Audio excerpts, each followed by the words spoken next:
नमस्कार दोस्तों, YouTube revision lecture series में आज केमिस्ट्री का लेक्चर 3 है। आज इस लेक्चर में हम लोग एसिड, बेस और साल्ट के बारे में काफ़ी डिटेल से पढ़ेंगे। जो भी प्रीवियस ईयर क्वेश्चन पूछे हुए हैं उनसे जो हम टॉपिक जॉट डाउन करेंगे उस टॉपिक्स को हम काफ़ी फिर डिटेल में चर्चा करेंगे और जो भी NCERT रिलेटेड फैक्ट्स हैं उसको भी हम इसमें डिस्कस करेंगे। तो लास्ट का जो 2 लेक्चर था आपको अच्छे से समझ में आ गया होगा।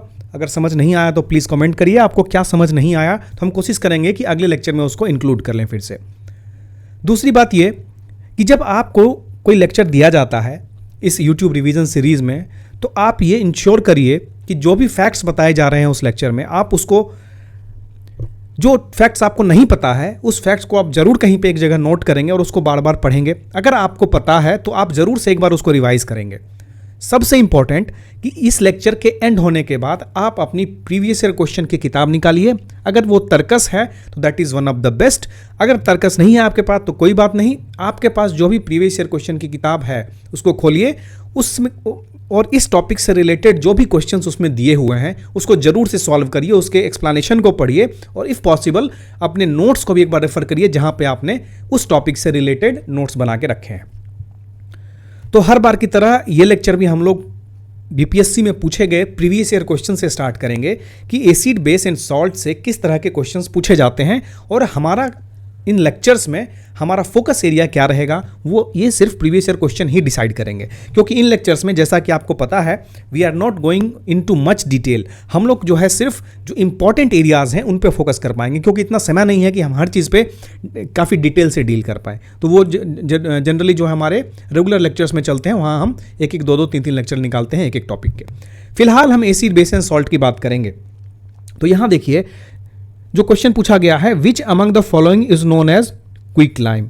इन्होंने यहाँ पे क्विक लाइम की बात की है, तो आपका जो एक कंसर्न एरिया है वो क्विक लाइम हो गया। आप देखिएगा इस क्विक लाइम से रिलेटेड या ये लाइम जो है लाइम से रिलेटेड कितने सारे क्वेश्चंस पूछे गए हैं। यहाँ पे सीधा सीधा इन्होंने फॉर्मूला पूछा कि क्विक लाइम का फॉर्मूला क्या है। तो आपको यह ध्यान रखना है कि जो भी इस तरह की चीज़ें आएंगे आपको एक पेज में नोट करके रखनी है। केमिस्ट्री में जनरली फॉर्मूला से भी क्वेश्चन आता है। देखिए ये क्वेश्चन कब आया, 67th री एग्जाम में आया फॉर्मूला से। एक और फॉर्मूला से मैं बताऊंगा जो 68th में आया है, आगे देखिएगा आप। Lime water is turned milky, again lime water, यानी कि लाइम वाटर जो हमारा है, जो लाइम है ये बहुत फोकस एरिया है। लाइम से रिलेटेड जितने भी रिएक्शंस होंगे, लाइम से रिलेटेड जो भी फैक्चुअल चीज़ें होंगी हम जरूर से जरूर डिस्कस करेंगे। इसमें 2 से 3 रिएक्शन है जो लाइम से रिलेटेड रिएक्शन है, 2 से 3 कंपाउंड्स हैं जो लाइम से रिलेटेड है, वो सब हमको पढ़ना पड़ेगा। Acid reacts with metal carbonates to liberate which gas. इसमें देखिए इन्होंने केमिकल रिएक्शन की बात की है। इन्होंने केमिकल रिएक्शन से एक सवाल बनाया। इन्होंने क्या कहा कि जो मेटल कार्बोनेट्स होते हैं वो एसिड से रिएक्ट करके कैसा गैस रिलीज करते हैं। तो ये क्वेश्चन कायदे से मेटल, नॉन मेटल में भी हम इंक्लूड कर सकते थे और एसिड बेस में भी इंक्लूड कर सकते थे, क्योंकि एसिड का क्वेश्चन है और ये मेटल कार्बोनेट जो कि मेटल, नॉन मेटल में भी डील किया जा सकता है। तो खैर हम इसको एसिड में डील करेंगे, acid, base and salt chapter में डील करेंगे। ये क्वेश्चन केमिकल रिएक्शन से पूछा हुआ है और इस तरह के सवालों को कैसे टैकल करना है हम इसको डिटेल में अपने केमिकल प्रॉपर्टीज वाले पार्ट में पढ़ेंगे। ठीक है, तो ये क्वेश्चन इंपॉर्टेंट है। ये थोड़ा अनयूजुअल क्वेश्चन है बिकॉज 68th बीपीएससी में आप देखेंगे कि काफ़ी अनयूजुअल क्वेश्चंस पूछे गए थे।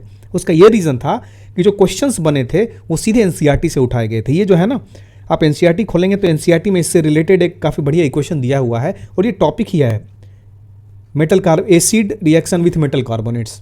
एक टॉपिक सब टॉपिक है, उसके अंदर ये क्वेश्चन दिया हुआ है। अगला क्वेश्चन देखते हैं, the pH value of water.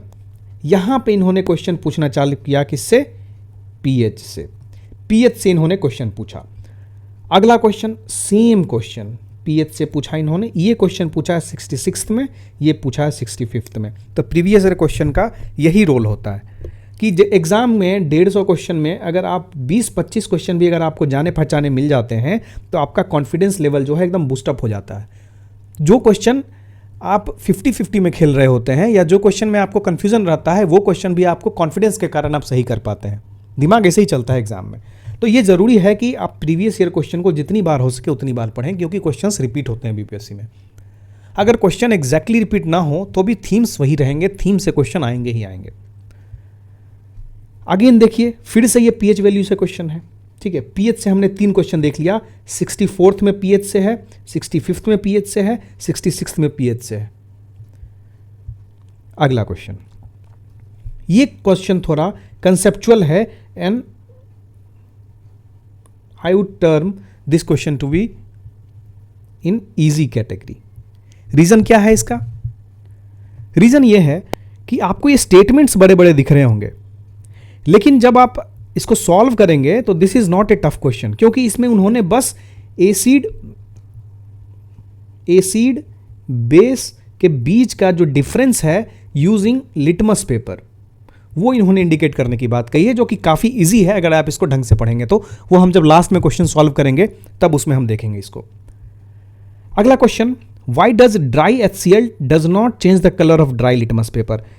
ये क्वेश्चन जो है ये बहुत अच्छा क्वेश्चन है, कंसेप्चुअल क्वेश्चन है, मैं इसको मॉडरेट कैटेगरी में रखूंगा। ये क्वेश्चन जो आप देखेंगे, this has directly been picked from NCERT का जो बॉक्सेस होते हैं, उन बॉक्सेस में कुछ क्वेश्चंस होते हैं एक्टिविटीज़ के बाद, उन क्वेश्चन, उस बॉक्स के क्वेश्चन से इस क्वेश्चन को पिक किया गया है। तो NCERT is very crucial now it is in BPSC prelims examination, because 68 के बाद से जो पैटर्न चेंज हुआ है उसमें NCERT का बहुत बड़ा रोल हो गया है। तो ये क्वेश्चन आपको डायरेक्ट NCERT से पूछा गया है। हम इसको काफ़ी डिटेल में पढ़ेंगे और समझेंगे कि इसका वो क्या पूछना चाह रहा है क्वेश्चन में, ये कंसेप्ट किससे है। अगर आप इस टाइम पे अगर समझें तो ये जो H3O+ लिखा हुआ है ना, इसी से रिलेटेड एक क्वेश्चन है। H3O+ मतलब अगर वो एसिड है या फिर वो बेस है तो इसकी कैरेक्टरिस्टिक क्या होती है, इसको जो मापने वाला चीज़ है, जो लिटमस पेपर है, वो कैसे एक्ट करता है, वो किस चीज़ को गेज करता है, किस चीज़ से इसको स्केल करता है, तो उस पे बेस्ड क्वेश्चन है। अगर H+ आयन और H3O+ आयन के बारे में आपको या OH- आयन के बारे में आपको आइडिया रहेगा तो ये क्वेश्चन आपसे आसानी से बनेगा। कैसे बनाना है वो हम देख लेंगे। Acid used in car battery, ये काफ़ी सिंपल क्वेश्चन है और काफ़ी फैक्चुअल इन नेचर है, इसको काफ़ी मैं ईजी मानूंगा।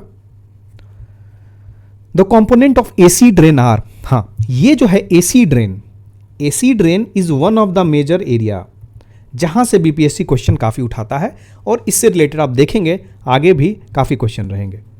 एसी ड्रेन से फिर एक क्वेश्चन है, इसमें क्या है, which of the following is present in maximum amount in acid rain. तो एसी ड्रेन के बारे में आपको पढ़ना था, ये 66 में पूछा, ये 62 में पूछा, क्या पता 69 में भी पूछ ले।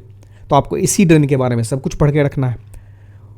फिर ये क्वेश्चन UPSC से उठा के हमने इसलिए रखा है इस चैप्टर में, और चूंकि ये जो स्क्रीनशॉट है ये हमारे तर्कस बुक का ही है, तो हमने ये इसलिए पिक किया क्योंकि हमारा कोर टॉपिक जो है एसी ड्रेन था यहाँ पे। और आप पिछले 1-2 एग्जाम से देखेंगे कि क्वेश्चंस जो हैं CDS और NDA के प्रीवियस ईयर क्वेश्चन से डायरेक्ट पिक करके दिए जा रहे हैं। तो बिल्कुल भी ये आशंकित नहीं है कि ये क्वेश्चन नहीं पूछा जा सकता है 69th में, क्योंकि AC rain is one of the important areas और ये क्वेश्चन एसी ड्रेन से रिलेटेड है, जो कि UPSC में पूछा गया था और BPSC UPSC से क्वेश्चन पूछ रही है, इसलिए this question can be probable question, इसलिए हमने इसको इसमें इंक्लूड किया है। This is also the part of acid rain, इसको हम सॉल्व करेंगे।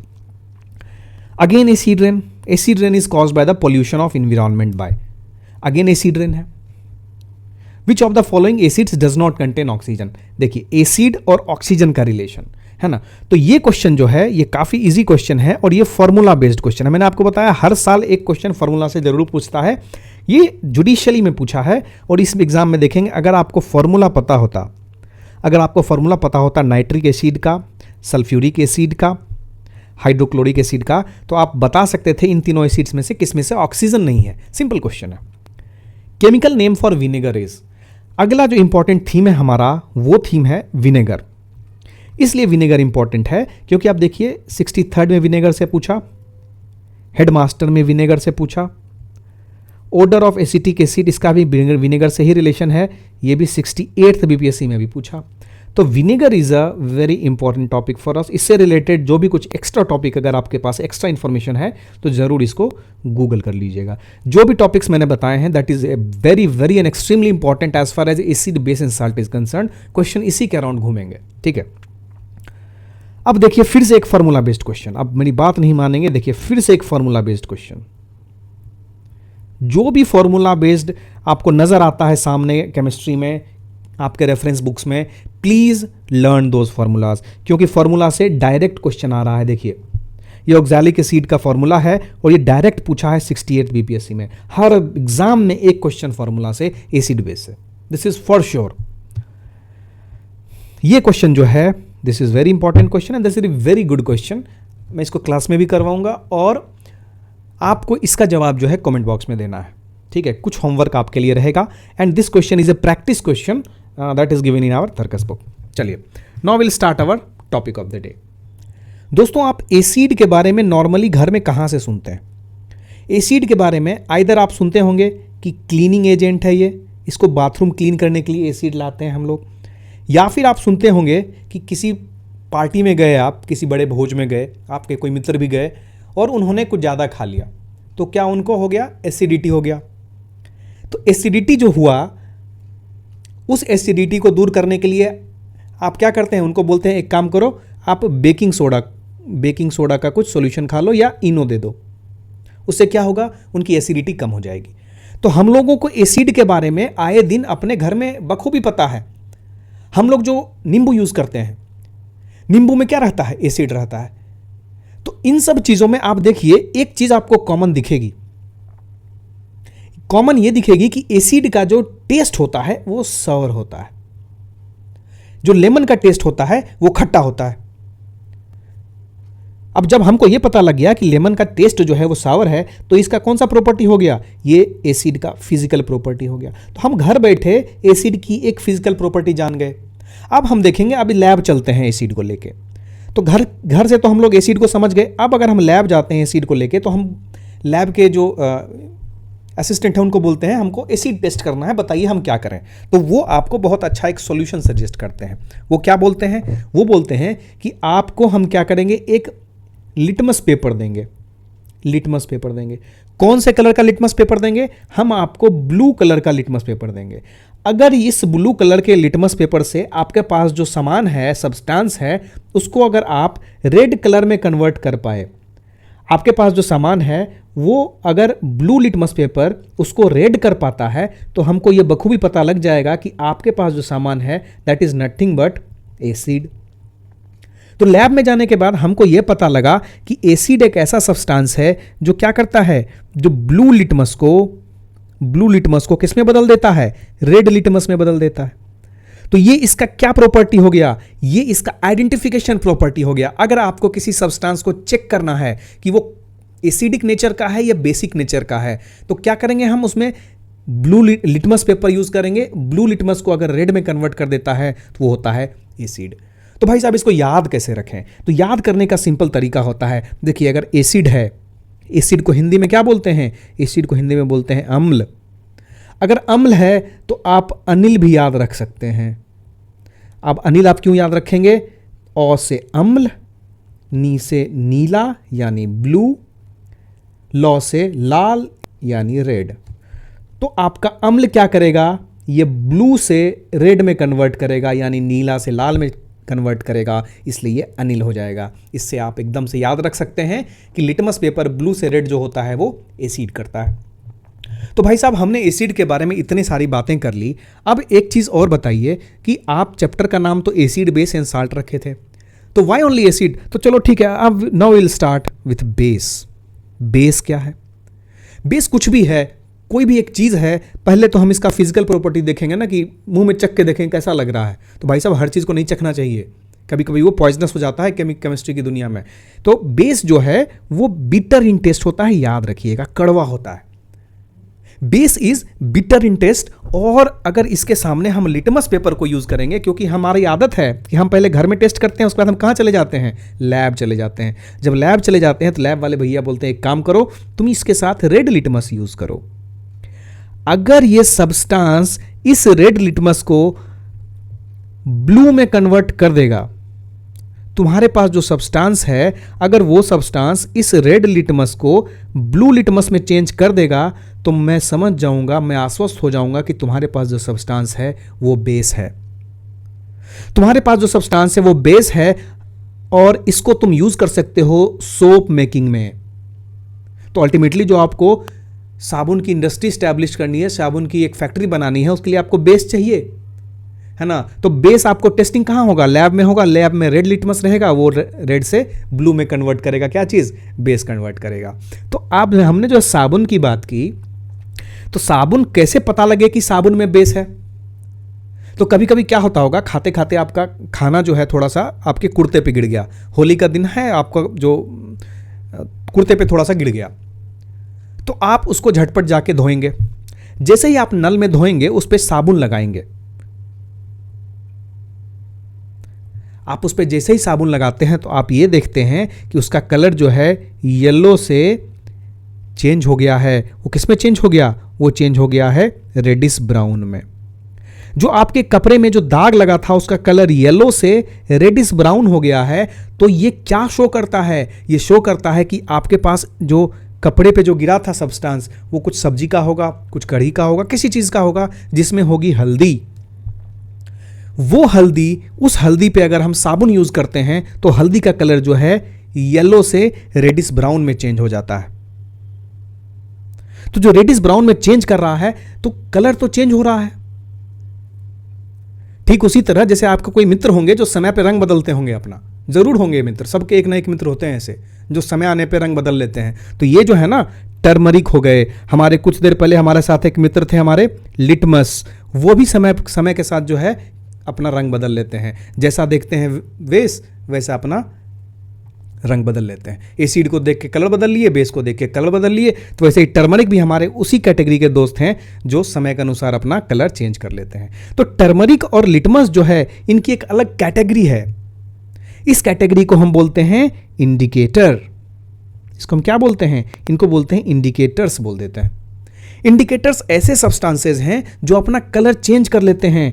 दे tend to change their colour. They tend to change their color when the substance or the solution that you carrying is either acidic or basic. तो either वो acidic है या basic है, depending on the type of solution, depending on the nature of the solution, the indicator अपना colour change कर लेता है। और इसलिए हम इसको क्या बोलते हैं, इसको अपने उन मित्र के कैटेगरी में डालते हैं जो समय देख के अपना रंग बदल लेते हैं। खैर, क्या सिर्फ दो ही इंडिकेटर हैं हमारे पास? दोस्त, हमारे पास और भी इंडिकेटर्स होते हैं और वो कैसा कैसा रिएक्शन करते हैं एसिड और बेस में, वो भी हम थोड़ा देख लेते हैं। तो इंडिकेटर में हमने दो चीज देखा, लिटमस देखा और टर्मरिक देखा। लिटमस देखा, टर्मरिक देखा, लेकिन इसके साथ साथ हमारे दो मित्र और भी हैं इस ग्रुप में जो रंग बदलने वाले ग्रुप में हैं। वो हमारे दो मित्र कौन हैं? एक है हमारा मिथाइल ऑरेंज और चौथा मित्र जो है दैट इज वेरी इंपॉर्टेंट, वो है हमारा मित्र फिनोल्फ्थलीन। फिनोल्फ्थलीन जो लिटमस है, टर्मरिक है, मिथाइल ऑरेंज है, फिनोल्फ्थलीन है, ये हमारे वो मित्र हैं जो समय आने पे एसिड बेस का नेचर देख के अपना कलर बदल लेते हैं। तो अब दोस्त बताइए, अगर हम एसिड सॉल्यूशन लेते हैं और हम बेसिक सॉल्यूशन लेते हैं तो लिटमस कैसा काम करेगा? लिटमस क्या काम करेगा? लिटमस जो है एसिड सॉल्यूशन में क्या होगा? एसिड सॉल्यूशन में आप देखेंगे कि blue litmus changes into red. Similarly base में क्या होगा? Red litmus turn into blue. ये बिल्कुल याद रहेगा आपको। अगर हम टर्मरिक की बात करते हैं तो एसिड के साथ इसका कोई रिएक्शन नहीं होता है।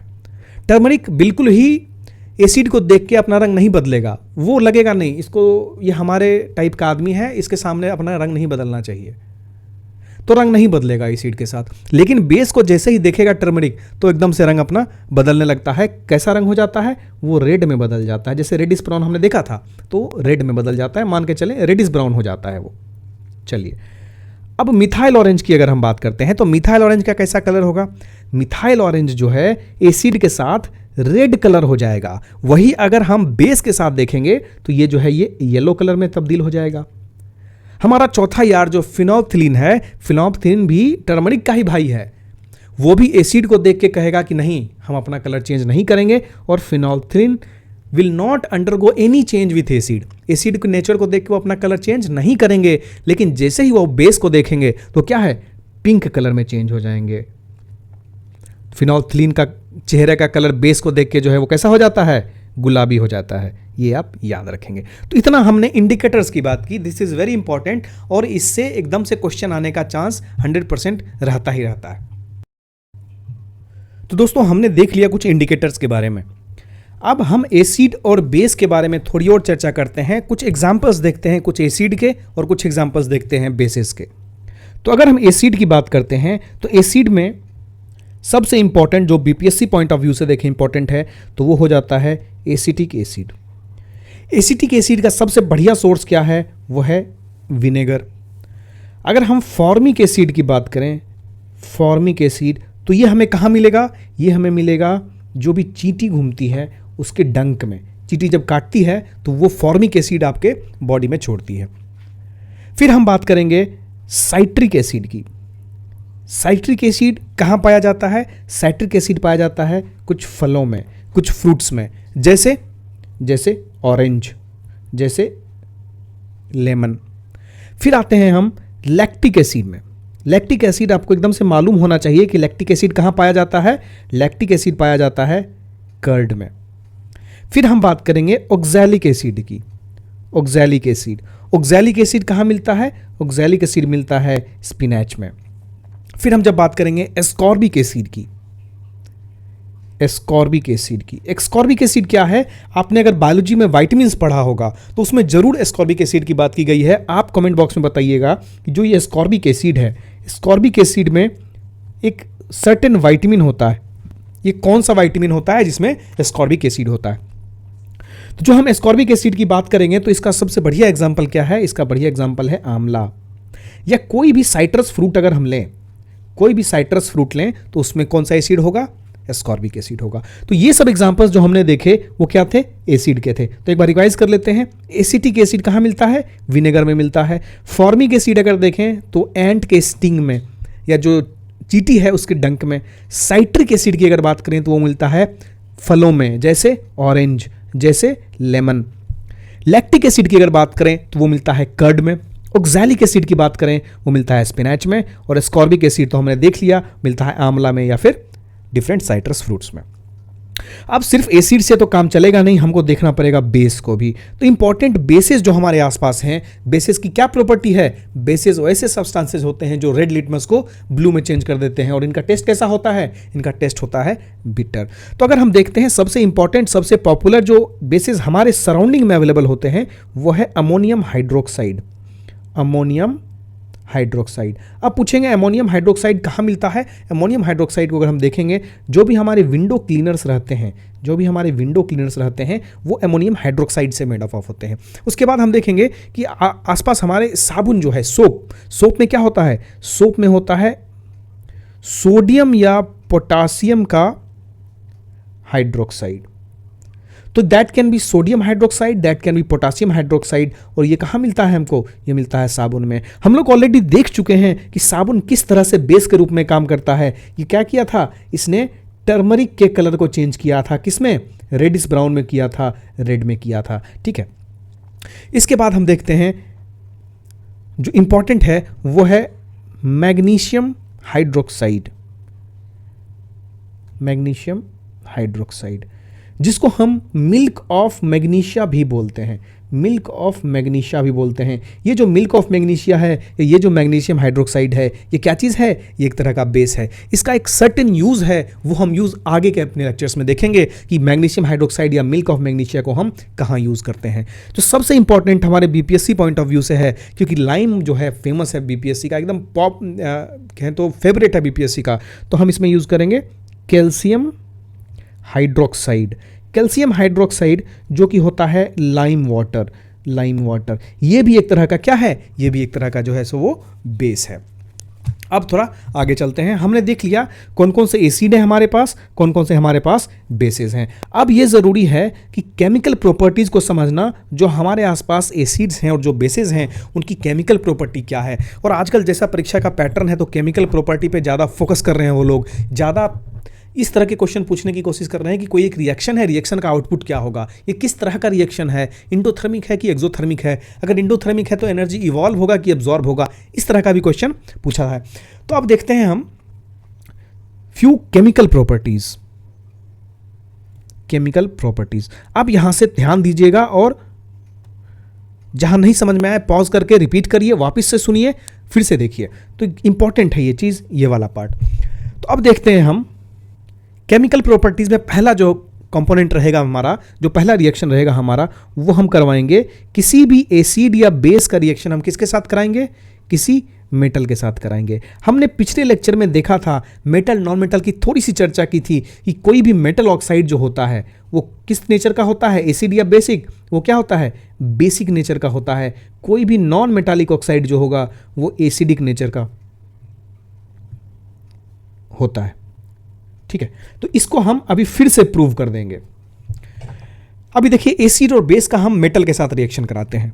कोई भी एसिड हम ले लेते हैं, हमारा कोई फेवरेट एसिड ले लेते हैं जो काफ़ी फेमसली यूज़ होता है। कहाँ पे, बैटरी इंडस्ट्री में। बैटरी इंडस्ट्री में कौन सा यूज़ होता है, अब जब कार की बैटरी है उसमें कौन सा एसिड यूज़ होता है, आपने पढ़ा होगा H2SO4 is use in the car battery. तो इस H2SO4 को हम लोग यूज़ करेंगे। हम एसिड का रिएक्शन पहले किसी मेटल के साथ कराते हैं। एसिड का रिएक्शन मेटल के साथ कराएंगे तो क्या बनेगा, ये बनेगा साल्ट और इससे रिलीज होगा हाइड्रोजन गैस। इस रिएक्शन में दोस्तों, इस रिएक्शन को ही पूछ सकता है एग्जाम में कि अगर हम एसिड और मेटल को रिएक्ट कराते हैं तो कौन सा गैस रिलीज होता है। यहां से यह भी क्वेश्चन पूछ सकता है कि एसिड और किस चीज़ को रिएक्शन कराने से साल्ट बनता है। तो उसमें 3-4 ऑप्शन रहेंगे आपको, वहाँ पे बेसेस रहेंगे, मेटल रहेगा या मेटालिक ऑक्साइड रहेगा, और उसमें more than one, none of this रहेगा। तो उसमें मोर देन वन फिर आप मार सकते हैं। तो इस तरह का क्वेश्चन इस इक्वेशन से बन सकता है। जो एसिड और मेटल की बात करते हैं तो एसिड हमने देखा, हम कौन सा एसिड ले रहे हैं, हम एसिड ले रहे हैं H2SO4 जो कि बैटरी इंडस्ट्री में काफ़ी यूज़ होता है H2SO4। साथ में हम एक मेटल यूज़ करेंगे, ऐसा मेटल यूज़ करेंगे जो कि रेडीली अवेलेबल है और जो रिएक्शन अच्छे से करे। तो मेटल में हम जिंक यूज़ करेंगे। जिंक मेटल को जब हम H2SO4 के साथ रिएक्शन कराते हैं, जिंक मेटल को जब हम H2SO4 के साथ रिएक्शन कराते हैं तो क्या बन जाता है, वो क्या करेगा, जिंक इसके SO4 को लेके चला जाएगा और यहाँ से H2 को रिलीज कर देगा। तो ये बन जाएगा क्या, ये बन जाएगा ZnSO4 प्लस H2। तो यहाँ पे देखिए कौन सा गैस रिलीज हो रहा है, यहाँ पे हाइड्रोजन गैस रिलीज हो रहा है। तो जब हम किसी एसिड को किसी मेटल के साथ रिएक्ट कराते हैं तो ये जो बना ZnSO4 जो बना, ये क्या बन गया, ये एक तरह का सॉल्ट है। और कौन सा गैस रिलीज हुआ यहाँ पे, हाइड्रोजन गैस रिलीज हुआ। ये हमने देख लिया जब एसिड का रिएक्शन हम मेटल के साथ कराते हैं। तो दोस्त हम बेस का भी रिएक्शन मेटल के साथ करा के देखते हैं कि उसमें क्या होता है।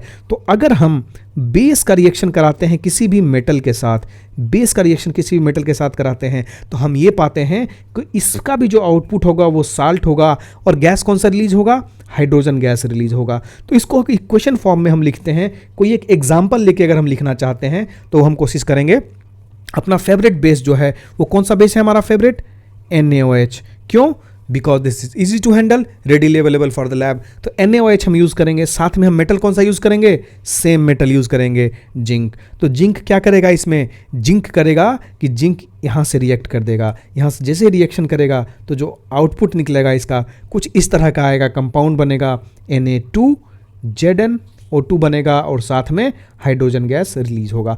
जैसे ही ये कंपाउंड बनता है तो हम इस स्थिति में आ सकते हैं कि ये जो कंपाउंड बना है इसको हम सॉल्ट बोलेंगे और ये जो बना, this is hydrogen gas which has been released into the atmosphere. Now we can consider that चाहे वो एसिड हो चाहे बेस हो, चाहे एसिड हो या चाहे बेस हो, अगर हम इसको मेटल के साथ रिएक्शन कराते हैं तो क्या निकलता है, वो साल्ट बनाता है। इसके साथ कौन सा गैस रिलीज करता है, हाइड्रोजन गैस रिलीज करता है।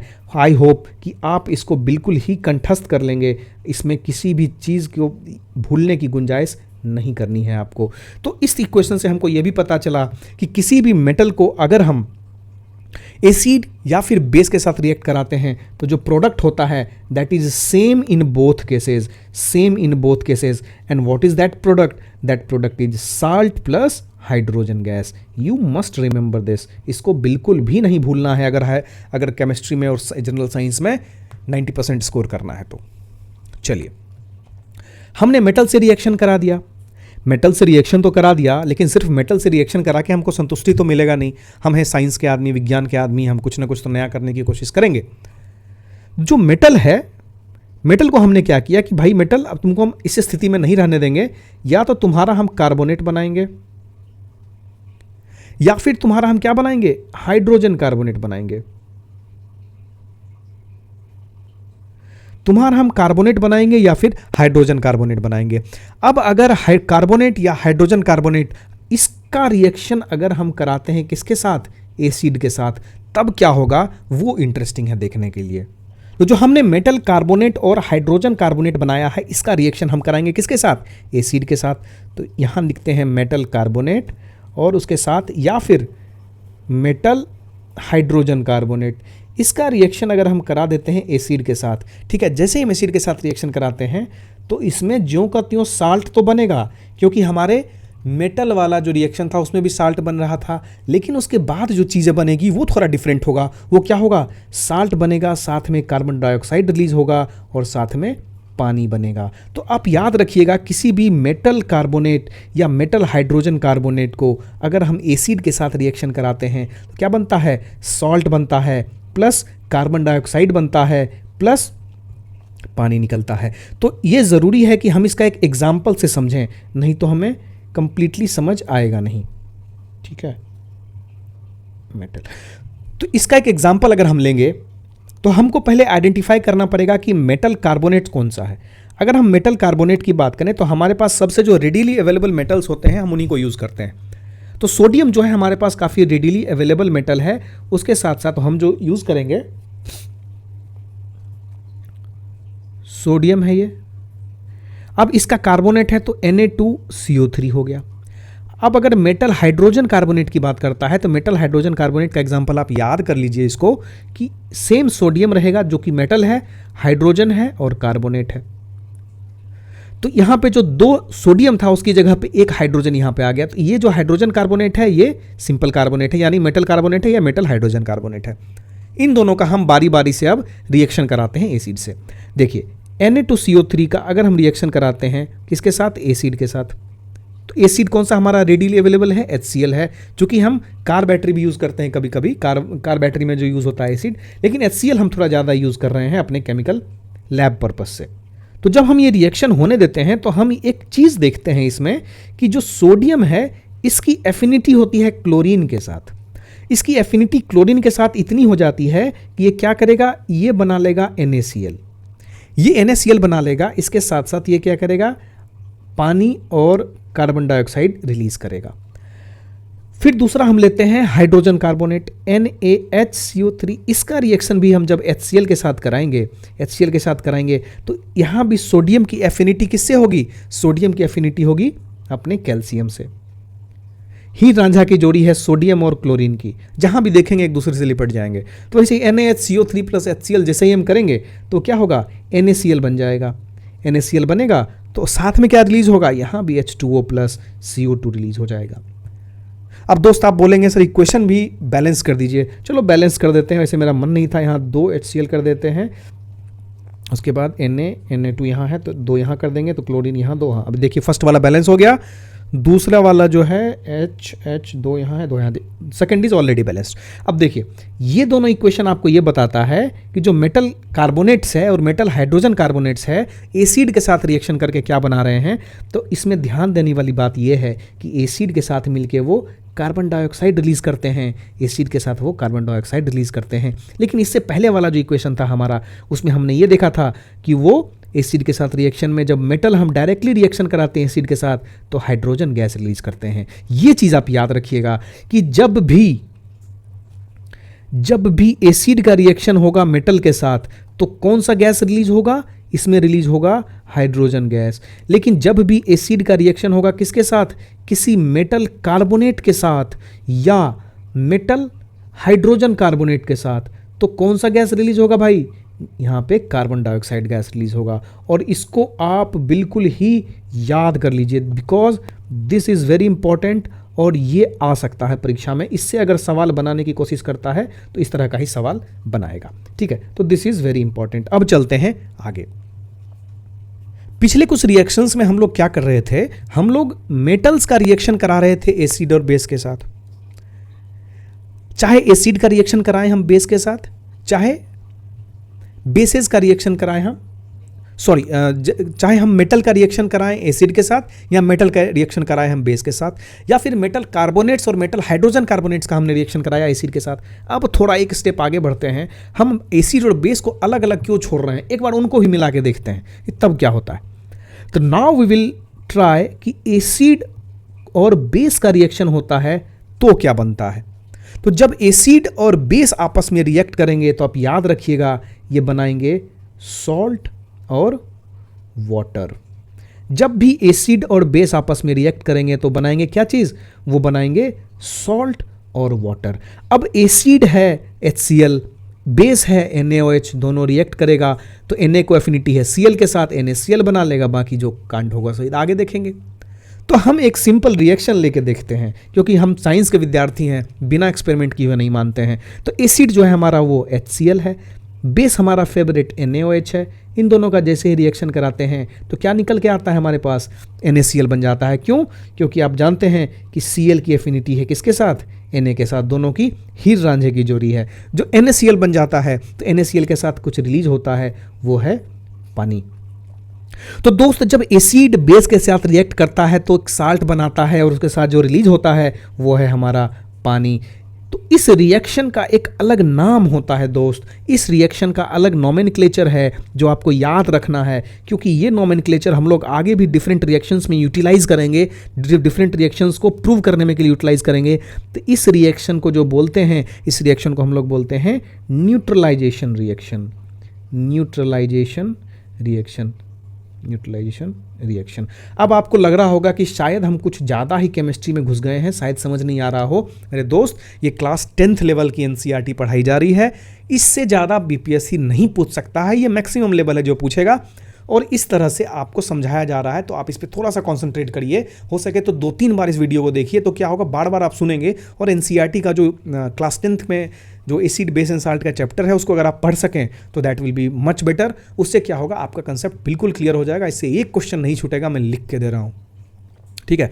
ये जो बनाया गया कोर्स काफ़ी रिसर्च करके बनाया गया है, काफ़ी हर चीज़ों को पढ़ के, हर चीज़ों को समझ के तब कोर्स डिज़ाइन किया गया है। खैर, हम आते हैं अपने वापस सब्जेक्ट पे। तो हम जो अभी न्यूट्रलाइजेशन रिएक्शन की बात कर रहे थे, न्यूट्रलाइजेशन रिएक्शन में दोस्त हम क्या करते हैं, हम एसिड को बेस के साथ रिएक्ट कराते हैं तो जो हमारे पास बचता है वो बचता है साल्ट और वाटर। लेकिन मेरा मन भर नहीं रहा इतने से, हमको और चाहिए। तो हम इससे पहले रिएक्शन कराए थे किसका, मेटल का रिएक्शन कराए थे। इससे पहले हम मेटल कार्बोनेट और मेटल हाइड्रोजन कार्बोनेट का रिएक्शन कराए थे। अब हम बोलेंगे कि भैया थोड़ा कुछ और करो। तो एक काम करो, हमारे पास जो मेटल है उसको हम छोड़ देते हैं कहाँ, उसको हम छोड़ देते हैं एटमॉस्फेयर में। जैसे ही हम मेटल को एटमॉस्फेयर में छोड़ते हैं तो हवा में क्या है, गंदगी है। हवा में क्या है, ऑक्सीजन है। गंदगी तो है ही, हवा में ऑक्सीजन है, that is very crucial for us. तो वो ऑक्सीजन जो है इसको क्या करता है, ऑक्सीडाइज करता है, ऑक्सीडाइज करता है। अब सिर्फ हवा ही नहीं, अगर ये मिट्टी में भी है, अगर ज़मीन के अंदर भी है, अगर मेटल खुले में है तो ये एकदम से होगा कि मेटल क्या होगा, ऑक्सीडाइज होगा। जैसे ही मेटल ऑक्सीडाइज होता है तो एक नया कंपाउंड बनाता है। उस कंपाउंड का नाम क्या होता है, उस कंपाउंड का नाम होता है मेरे दोस्त मेटल ऑक्साइड। अब हम देखेंगे कि हमारा जो नया रिएक्शन होगा वो मेटल ऑक्साइड के साथ कराएंगे। अब हम रिएक्शन ही करा रहे हैं, हम मेटल ऑक्साइड को भी भिड़ा के देख लेते हैं एसिड के साथ, जो होगा देखा जाएगा। चलिए मेटल ऑक्साइड को हम पकड़ते हैं, मेटल ऑक्साइड को पकड़ते हैं। आपको याद करिए मेटल ऑक्साइड कैसे बना था। मेटल ऑक्साइड को चाहे हम एटमॉस्फेयर में छोड़ दें, चाहे ज़मीन के अंदर छोड़ दें, वो मेटल जब ऑक्सीजन के साथ रिएक्शन करेगा तो बनाएगा मेटल ऑक्साइड। जो मेटल ऑक्साइड बन गया उसका रिएक्शन जैसे ही हम एसिड के साथ कराते हैं, जैसे एसिड के साथ कराते हैं तो हम देखते हैं, हम लैब में जो हुआ वो आपको बता रहे हैं, आंखों देखा हाल बता रहे हैं कि मेटल ऑक्साइड को जैसे ही हम एसिड से रिएक्ट करा रहे हैं तो एक बन गया क्या चीज़, यहाँ सॉल्ट बन गया और वाटर बन गया। सॉल्ट बन गया और वाटर बन गया। आप ध्यान दीजिएगा, यहाँ बिल्कुल ध्यान भटकाइए। ये जो सॉल्ट और वाटर यहाँ पे बना, आपको याद होगा इससे पहले भी कहीं बन रहा था, यहां भी तो साल्ट एंड वाटर बन रहा है मेरे दोस्त। तो जो न्यूट्रलाइजेशन रिएक्शन में साल्ट और वाटर बना और मेटल ऑक्साइड को एसिड के साथ रिएक्शन कराने पे साल्ट और वाटर बना। तो इसके आप रिएक्टेंट में देखिए, जहां से रिएक्शन वाला पार्ट है उसको देखिए, यहां एसिड और बेस है, मिल के साल्ट एंड वाटर बनाया। अभी हमारे वाले रिएक्शन में एसिड तो है, बेस नहीं है, लेकिन साल्ट एंड वाटर बना रहा है। तो दिस इज सर्टन, ये बिल्कुल सर्टन है कि ये वाला जो पार्ट है ये कहीं ना कहीं थोड़ा बेसिक नेचर तो शो करेगा ही करेगा, right.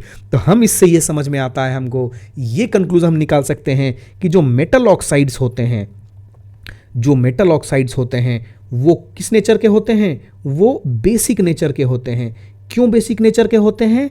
That is because when they are reacted with acid they give salt and water, which is very similar to what is being done in the neutralization reaction when acid reacts with base. I think I am very clear here. ठीक है, तो जो neutralisation reaction है इसको हम बखूबी इस्तेमाल कर रहे हैं अपने पर्पस के लिए। हमने किस पर्पस के लिए इस्तेमाल किया? जब हमने मेटल ऑक्साइड को एसिड के साथ रिएक्ट कराया तो साल्ट एंड वाटर बना, और हम इससे ये प्रूव कर पाए कि एसिड और बेस मिलकर भी तो साल्ट एंड वाटर बनाता है, तो कहीं ना कहीं मेटल ऑक्साइड जरूर बेस है। अगर वो बेस है तो बेसिक नेचर शो करेगा। अगर वो बेसिक नेचर शो करेगा तो मेरे दोस्त क्या होगा? यहाँ भी न्यूट्रलाइजेशन रिएक्शन हो जाएगा, यहाँ भी काइंड ऑफ न्यूट्रलाइजेशन रिएक्शन। देखिए डिटेल में नहीं जा रहे, इसके ज़्यादा ग्रेजुएशन वाली डिटेल पढ़ेंगे तो काफ़ी ज़्यादा डिटेल में बताना पड़ेगा, उतना टाइम नहीं है। तो जो ये भी जो है एक तरह का न्यूट्रलाइजेशन रिएक्शन हो जाएगा। तो आप याद करिए जो 68वीं बीपीएससी में क्वेश्चन पूछा है शायद वो यही तो नहीं है, नहीं भी हो सकता है, आप एक बार ज़रूर वेरीफाई करिए इसको। चलिए, हमने यहाँ पे मेटल ऑक्साइड को एसिड से रिएक्ट कराया। भाई मेटल को करा रहे हैं एसिड के साथ, तो अगला हमारा क्या काम बनता है? हम साइंस के विद्यार्थी हैं, हमको एक्सपेरिमेंट में बहुत इंटरेस्ट है, तो हम नया नया चीज़ ढूंढते हैं। अब हम क्या करेंगे? अब हम नॉन मेटल ऑक्साइड को रिएक्ट कराएंगे। अब हम क्या करेंगे? नॉन मेटल ऑक्साइड को रिएक्ट कराएंगे। किसके साथ? हम रिएक्ट कराएंगे बेस के साथ। ये तो मेरी मर्जी है ना, मैं किसी के साथ किसी को रिएक्शन कराऊं, right? This is totally my description. तो नॉन मेटल ऑक्साइड को जब बेस के साथ रिएक्शन कराते हैं तो क्या होगा?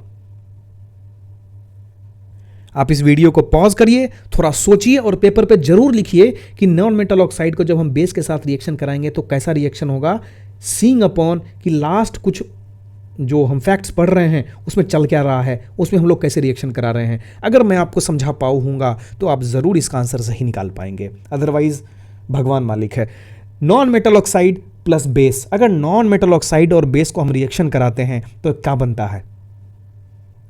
तो दोस्त, जब नॉन मेटल ऑक्साइड और बेस का रिएक्शन कराएंगे तो ये भी जो है एक साल्ट और वाटर ही बनाएगा, क्योंकि ये भी एक तरह का जो है कौन सा रिएक्शन है? न्यूट्रलाइजेशन रिएक्शन है। मेरे दोस्त, अगर ये न्यूट्रलाइजेशन रिएक्शन है, यहाँ से तो हम 2-3 चीज़ आराम से निकाल सकते हैं। अगर ये न्यूट्रलाइजेशन रिएक्शन हम इसको करार चुके हैं तो ये बेस है, ये सॉल्ट और वाटर बना, प्रोडक्ट सेम है, ये बेस है, तो ज़रूर ये एसिडिक नेचर का है। ये कंक्लूजन तो हम निकाल सकते हैं।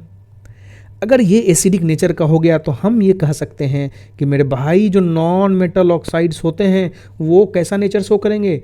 एसिडिक नेचर शो करेंगे। याद करिए, मैंने कुछ देर पहले आपको यही चीज़ बताया था, और बताया था कि आपको मैं प्रूव करके दिखाऊंगा। यही चीज़ बताया था कि मेटालिक ऑक्साइड बेसिक होते हैं, नॉन मेटालिक ऑक्साइड एसिडिक होते हैं, और हमने यहाँ पे ये चीज़ प्रूव कर दिया। ठीक है, अब ये रिएक्शन तो हमने देखा, लेकिन आपका मन नहीं मानेगा कि भाई रिएक्शन कहाँ हो रहा है, ये तो आपने बता दिया कैसा होता है। भाई कुछ मान लिया करो कि कुछ ऐसा होता भी है। चलो, तुम्हारी बात रखने के लिए हम यहाँ रिएक्शन भी करा देते हैं। हमारा फेवरेट क्या है केमिस्ट्री में? लाइम। याद रखिए, लाइम से रिलेटेड कुछ भी है तो आपका कान बिल्कुल खड़ा हो जाना चाहिए कि लाइम से रिलेटेड क्या चल रहा है यहाँ पे। जब लाइम से रिलेटेड चल रहा है, हम क्या करेंगे? हम कार्बन डाइऑक्साइड को पास कराएंगे लाइम वाटर के थ्रू। अब बोलिएगा आप क्यों कराएंगे ऐसा? हम प्रूव करते हैं अभी। नॉन मेटल ऑक्साइड की अगर हम बात कर रहे हैं, कार्बन क्या है? नॉन मेटल है। अगर ये लिख दें तो ये नॉन मेटल ऑक्साइड हो गया ना। एग्जैक्टली आप मानेंगे, आपके पास ऑप्शन नहीं है। अगर बेस की बात करते हैं तो बेस में देखिए हमने बात की थी, जब हमने बेस का लिस्ट दिया था आपको, याद करिए बेस का लिस्ट हमने आपको दिया था यहाँ पे, तो आपको दिखाया था कैल्शियम हाइड्रोक्साइड जो है, लाइम वाटर जो है, ये भी एक बेस है। इसी बेस को हम फिर से यहाँ यूज़ करेंगे। बेस में क्या हो जाएगा हमारा? कैल्शियम हाइड्रोक्साइड हो जाएगा। अब तो रिएक्शन करा सकते हैं ना दोस्त, अब रिएक्शन कराएंगे इसको। अब रिएक्शन जो कराएंगे CaOH होल ट्वाइस के अंदर अगर हम कार्बन डाइऑक्साइड पास कराते हैं, बहुत सिंपल इक्वेशन है, हम बैलेंस नहीं करेंगे इसको, ठीक है। CaOH होल ट्वाइस जैसे CO2 से रिएक्शन कराएंगे तो आप देखिए यहाँ पे क्या होगा। ये जो कैल्शियम है, ठीक है, और यहाँ कार्बन डाइऑक्साइड है, ये दोनों का एफिनिटी बन जाएगा। एफिनिटी बनेगा, लेकिन इसको भी खाली नहीं छोड़ेगा, बोलेगा तुमको भी कुछ देना पड़ेगा। तो क्या लेंगे हम लेके कुछ तो बनाएंगे। तो ये है, ऐसा बनाएगा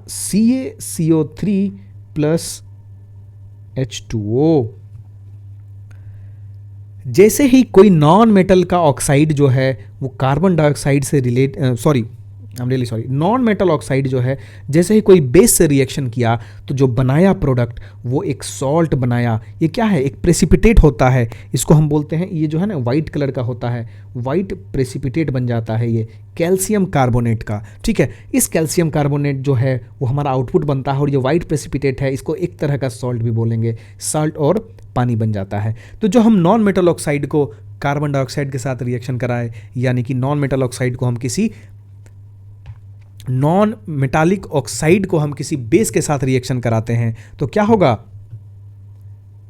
साल्ट एंड वाटर बन रहा है। इसका मतलब क्या है कि ये जो है कैसा कैरेक्टर शो कर रहा है? ये हमारा एसिडिक कैरेक्टर शो कर रहा है, एसिडिक कैरेक्टर शो कर रहा है। दिस इज वेरी इंपॉर्टेंट और इतनी तक ही समझने वाली चीज़ें यहाँ थी। आई होप आपको सब चीज़ें अच्छे से समझ में आ गई होंगी। उसके बाद अभी थोड़ा सा थ्योरी पोर्शन पे हम चले जाएंगे। ये वाला चीज़ हम यहीं तक छोड़ देंगे क्योंकि इससे ज़्यादा अगर करें तो काफ़ी कॉम्प्लेक्स हो जाता है। ठीक है, एक रिएक्शन और हम इसमें बता देते हैं। अगर लाइम वाला है तो लाइम का सारा रिएक्शन जो पढ़ लें तो ज़्यादा अच्छा रहता है याद रखने के लिए। अगर पूछ दिया तो बता भी सकते हैं। तो हम इसमें एक वैल्यू एडिशन करते हैं कि जो हमारे पास वाइट प्रेसिपिटेट बना है किस फॉर्म में? कैल्शियम कार्बोनेट में। इसको हम खुला नहीं छोड़ेंगे, इसको हम क्या करेंगे? CaCO3। आप इसको ऐसे समझिए कि चूना लाते हैं आप, चूने को पानी में डालते हैं, पानी देखिएगा उबलेगा। जैसे ही वो उबलेगा और जो चूना आपके पास बचेगा वो चूना आप दीवार में लगा सकते हैं। आपने सूखा चूना लिया, इसको पानी में मिलाया, जो बन गया CaOH होल ट्वाइस बना, इसको आपने घर पे लगा दिया, इसको पूरे घर पे लगा दिया। जैसे ही इसको घर पे लगाया तो क्या होगा? टाइम के साथ वो ड्राई होगा। एटमॉस्फेयर में क्या है? एटमॉस्फेयर में गंदगी है मेरे दोस्त, ऑक्सीजन और कार्बन डाइऑक्साइड भी है, हमेशा गंदगी दिखती है। तो क्या है? CaCOH होल ट्वाइस को क्या मिलेगा? CaOH होल ट्वाइस को मिलेगा कार्बन डाइऑक्साइड एटमॉस्फेयर वाला। जैसे ही मिलेगा तो एक परत बना लेगा CaCO3 का। चूना वाला जो घर देखेंगे ना उसमें एक लेयर बन जाता है। वो लेयर किसका होता है? कैल्शियम कार्बोनेट का लेयर होता है। अब हम क्या करेंगे? हम थोड़ी बदमाशी करेंगे, उसमें हम थोड़ा सा पानी छिटकारा देने लगेंगे। ठीक है, जैसे ही पानी देंगे ना तो थोड़ा थोड़ा चूना जो अगर ताज़ा है ना तो घुल घुल के गिरने लगेगा। उसमें क्या हो जाएगा? CaCO3 plus H2O plus CO2, atmosphere वाला CO2, फिर हम पानी उस पर फेंक रहे हैं। जैसे इसका रिएक्शन हम कराएंगे तो एक अलग ही कंपाउंड बनता है। वो कंपाउंड है कैल्शियम HCO3 होल ट्वाइस। इसका एक्वस सॉल्यूशन बन जाता है, मतलब ये घुलनशील टाइप कुछ हो जाता है। Am I right? तो कैल्शियम कार्बोनेट का अगर आपको एक क्वेश्चन यहां से पूछ दिया अगर कि देखिए लाइम का हम पूरा ऑपरेशन कर डालेंगे, कैल्शियम कार्बोनेट से कौन कौन से फॉर्म्स में अवेलेबल होता है? तो ये आप बोल सकते हैं कि लाइमस्टोन में अवेलेबल होता है, कैल्शियम कार्बोनेट चॉक के फॉर्म में अवेलेबल होता है और ये मार्बल के फॉर्म में अवेलेबल होता है। तो इतने फॉर्म्स में जो है वो कैल्शियम कार्बोनेट क्या होता है? अवेलेबल होता है। अब जो है हम थोड़ा फैक्ट की बात करते हैं, थोड़ा याद करने वाली चीज़ों की बात करते हैं जो आपको स्टेटमेंट बेस्ड क्वेश्चन में दिया जा सकता है और इसको आप बनाने से बिल्कुल नहीं चूक पाए। तो देखिए बेसिस जो होते हैं, all bases are do not dissolve in water, do not dissolve in water. सारे बेसिस जो होते हैं वो पानी में घुलनशील नहीं होते हैं। अल्कली जो है एक तरह का बेस होता है, याद रखिएगा जो पॉइंट बोला जा रहा है लिखिए, बार बार पढ़िए। अल्कली जो एक तरह का बेस होता है वो क्या है? वो पानी में डिजॉल्व हो जाता है। वो क्या होता है? पानी में डिजॉल्व हो जाता है। अगर हम बात करें बेसिस की तो ये क्या होते हैं? टच करने पे कैसा होता है? इनको सोपी लगेगा, सोपी टच होगा इनका, है ना। साबुन का झाग का कैसा टच होता है? साबुन के ऊपर हाथ लगाते हैं तो कैसा टच होता है? वैसा टच होता है। इनका टेस्ट कैसा होता है? बिटर टेस्ट होता है। उनकी सबसे खराब चीज़ क्या है कि बहुत कोरोसिव होता है, बहुत कोरोसिव होता है, तुरंत जंग लगा देता है। अब हम बिटर बोल दिए तो इसका मतलब ये नहीं कि आप बेस को जाके और एसिड को जाके टेस्ट करने लगिए, बिल्कुल मत करिए, कांड हो जाएगा फिर। अच्छा, यहां पे एक क्वेश्चन आता है कि अगर कोई एसिडिक सॉल्यूशन है, एसिडिक सॉल्यूशन, ये क्वेश्चन आपको एकदम कहीं नहीं मिलेगा। अगर कोई एसिडिक सॉल्यूशन है तो डज इट कंडक्ट इलेक्ट्रिसिटी? क्या एसिडिक सॉल्यूशन इलेक्ट्रिसिटी कंडक्ट करेगा क्या? तो मेरे दोस्त याद रखिएगा इस चीज़ को कि जो एसिड्स होते हैं, जो एसिड सॉल्यूशंस होते हैं, जो एसिड सॉल्यूशंस होते हैं, they are very good conductors of electricity, they are very good conductors of electricity. आप पूछेंगे ऐसा क्यों है? तो ऐसा इसलिए है कि जो एसिडिक सॉल्यूशन होते हैं उसमें होते हैं H+ आयंस।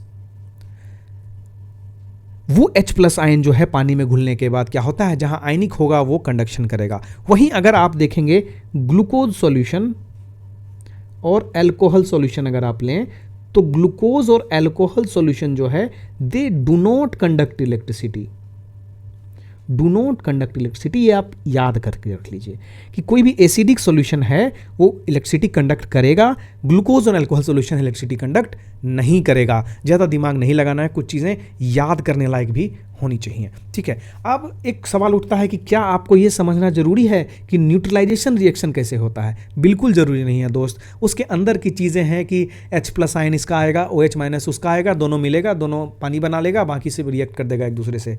हमारे लिए काम की चीज़ नहीं है, ठीक है।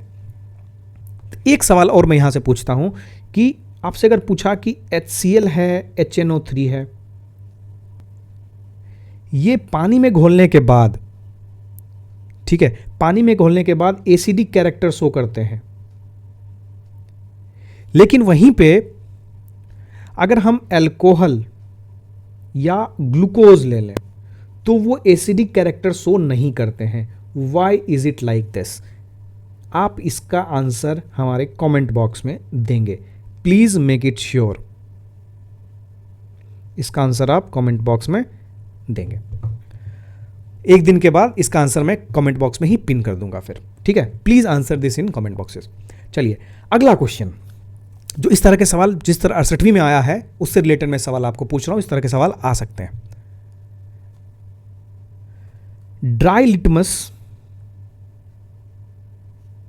ड्राई HCl को डिटेक्ट क्यों नहीं कर पाता है, या dry HCl dry litmus paper के कलर को चेंज क्यों नहीं कर पाता है, यह सवाल आया था। इसको समझने से पहले आपको यह समझना जरूरी है कि किसी भी एसिड में होते हैं H प्लस आयंस। वो H प्लस आयंस जो होते हैं वो क्या करते हैं, इन लिटमस पेपर्स को, जो हमारे इंडिकेटर्स थे, जो हमारे साथी थे, जो समय आने पे रंग बदल लेते थे, उन साथियों, उन दोस्तों को यही समझ में आता है, H प्लस आयंस ही समझ में आता है। तो वो क्या करते हैं, H प्लस आयंस को देखते हैं। अगर H प्लस आयन डिटेक्ट हुआ तो एसिडिक है, डिटेक्ट नहीं हुआ तो कलर चेंज नहीं होगा। अब H प्लस आयन बनेगा कैसे? जब तक आप किसी भी एसिड को एक्वस सॉल्यूशन नहीं बनाएंगे। उसका एक्वस सॉल्यूशन मतलब होता है पानी में घोलना, पानी में घोलना। जब तक आप किसी भी एसिड को पानी में नहीं घोलेंगे, उसका एक्वस सॉल्यूशन नहीं बनाएंगे, that will be very difficult to release H plus ion. मोटा मोटी की ऐसे समझ लीजिए, अंदर की बात जरूरी नहीं है समझनी। आपका जो ऑप्शन रहेगा क्वेश्चन का, उसमें भी ये ऑप्शन रहेगा कि H प्लस आयन या H3O प्लस आयन नहीं है, इसके कारण नहीं होता है। तो इस बार देखिए वही भी था, आप चाहे H प्लस आयन बोलिए या फिर OH माइनस आयन बोलिए या H3O प्लस आयन्स बोलिए, बात बराबर है।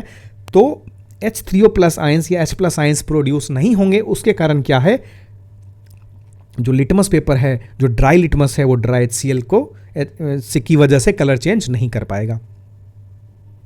यहां पे एक सवाल और पूछते हैं कि आपको सपोज एक कंटेनर में एसिड है, इसमें एसिड रख लिया आपने, आपका इस कंटेनर में क्या है, पानी है। अब आपको बोलेगा कि आप इन दोनों का एक मिक्सचर बनाइए। तो आपके पास दो ऑप्शन बनता है। एक ऑप्शन ये बनेगा कि आप क्या करिए, आप एसिड को पानी में मिलाइए। दूसरा ऑप्शन आपके पास क्या है कि पानी में जो है वो एसिड को मिलाइए। तो दोस्त यहां से क्वेश्चन बनता है कि विच of the following is a highly exothermic reaction and is not recommended. इसमें कौन सा रिएक्शन जो है वो हाईली एक्सोथर्मिक होगा और कौन रिकमेंड नहीं किया जाता है। तो आप याद रखिए कि जब भी हम एसिड को और वाटर को लैब में हैंडल करते हैं तो काफ़ी डेलिकेटली हैंडल करते हैं। इतनी डेलिकेटली हैंडल करते हैं कि आप ये समझिए कि किसी भी कॉन्सेंट्रेटेड